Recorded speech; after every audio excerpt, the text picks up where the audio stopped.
Mon cher, mon cher. Ia!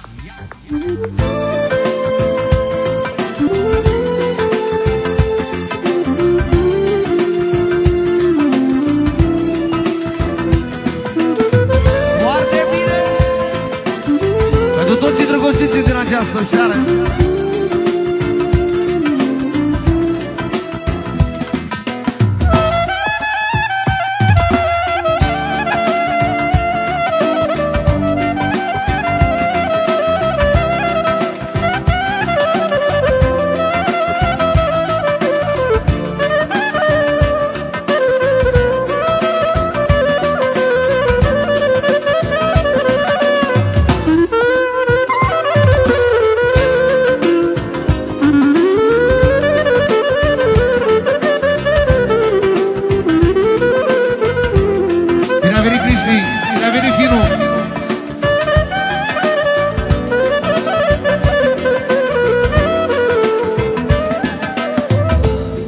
Să auzim câteva strofe frumoase care se dedică în primul rând pentru toți sărbătoriții noștri din această seară, cei care înserbează numele de Constantin sau Elena, din partea formației Liviu și Vox.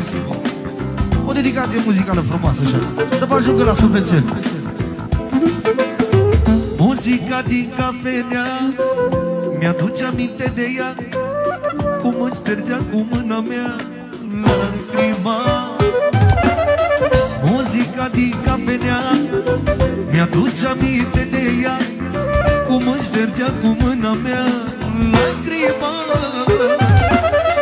Mon cher, mon cher, mon cher, dragostea ta, mon cer. Mon cher, mon cher, chéri, tot timpul te voi iubi. Mon cher, mon cher, mon cher, dragostea ta, mon cer. Mon cher, mon cher, chéri, tot timpul te voi iubi. Pentru toată lumea prezentă.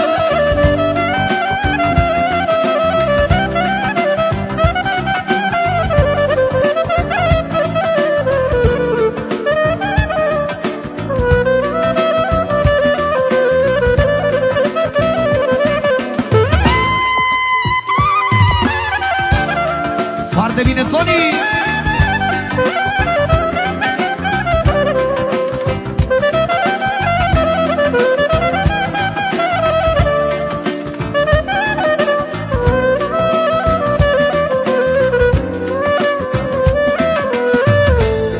Ia să auzi ce spune acum așa ușor, la corazon.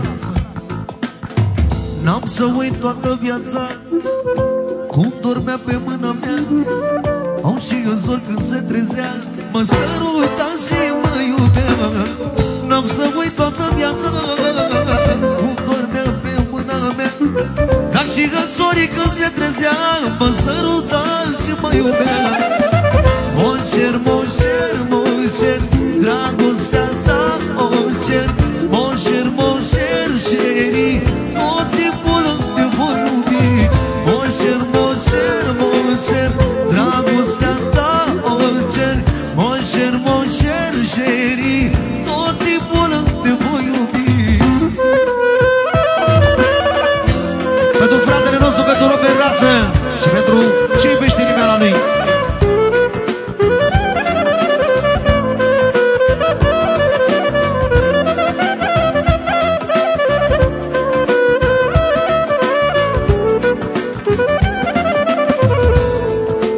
Încă o dată cea mai frumoasă strofă cu dedicație specială pentru toată lumea prezentă din această seară de joi, petrecerea de toi. Ia să auzim ce spune pentru toate fetele, pentru toți sărbătoriții din această seară. E bine așa. Muzica din cafenea mi-aduce aminte de ea, cum îmi ștergea cu mâna ei lacrima. N-am să uit toată viața cum dormea pe mâna mea. Dar și în zori când se trezea, mă săruta și mă iubea. Mon cher, mon cher, mon cher, dragostea ta, mon cher. Mon cher, mon cher, chéri, tot timpul te voi iubi. Mon cher, mon cher, mon cher, dragostea ta, mon cher. Mon cher, mon cher, șerii, tot timpul te voi iubi. Să fie la mulți ani pentru toți sărbătoriții din această seară.